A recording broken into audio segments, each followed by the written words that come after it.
Kapela Tublatanka oslavuje 30 rokov a toto je jedna z prvých gitár Maťa Ďurindu. Samozrejme za 30 rokov existencie kapely ich Maťo kúpil a použil niekoľko kusov. Keď už sme pri tom čísle 30, nie každá kapela sa môže pochváliť 30-ročnou existenciou.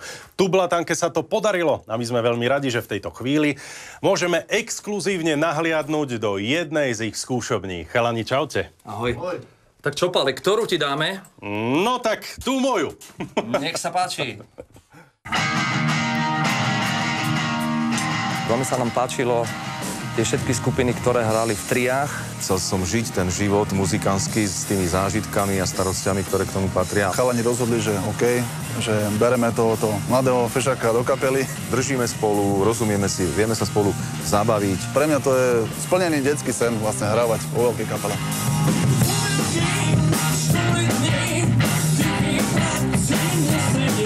Tublatanka sa okamžite stala veľmi slávnou skupinou, no nemala to vždy jednoduché.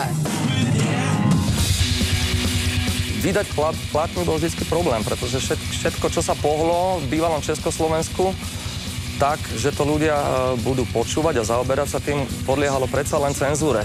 Nebodaj žeravé znamenie osudu, ktoré cenzúra spájala s Jánom Palachom, ktorý sa upálil na Václavskom námestí a mysleli si, že upozorňujeme na tento protikomunistický počin. Za 30 rokov sa nevenovali len hudbe. Maťo Ďurinda sa pred 4 rokmi oženil. Jeho manželku momentálne zamestnáva hlavne materstvo. Predtým vyštudovala 2 školy. Mirka je zároveň logopéd a psychológ. Moja manželka v minulosti skladala pesničky, hrala na gitare a koncertovala s dievčenskou skupinou. Niektoré pesničky som jej dal otextovať. A som bol veľmi milo prekvapený, že mi vlastná manželka napísala tak krásne texty.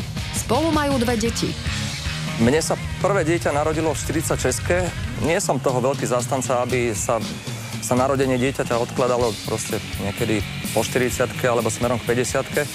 Predsa len tomu dieťaťu sa skracuje životnosť rodičov. Pre mňa to bol ten naozaj najkrajší pocit v živote, že som asi za 4 hodinu po porode držal svoju dcéru Barborku v náručí. Keď sme si ju s manželkou odnesli domov, tak celá domácnosť, celý byt sa nám rozvoňal.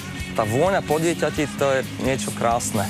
My sme vždycky boli taká chlapčenská rodina a ja vlastne pochádzam z 2 chlapcov, mám ešte staršieho brata.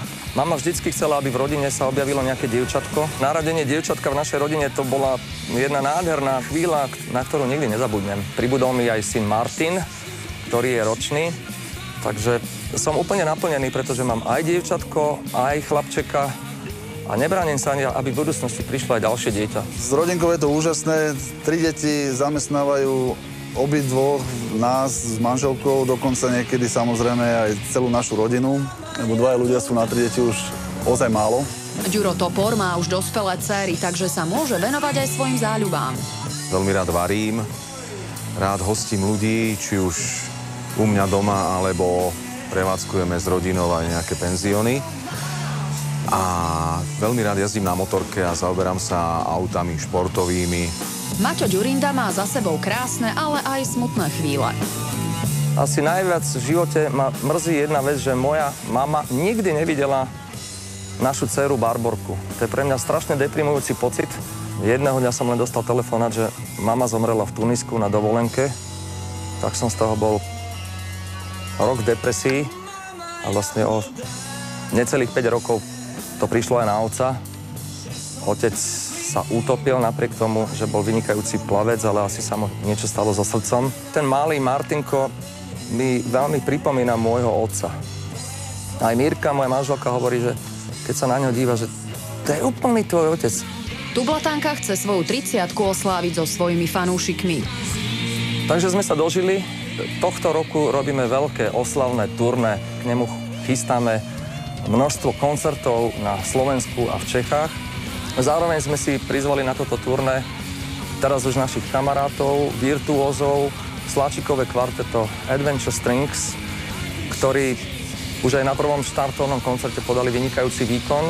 Presne to sme chceli, že aby to nebola nuda, že len orchester doprevádza sláčikami v nejakých nudných pasážach kapelu. Ja som naopak vybral tie najenergickejšie piesne.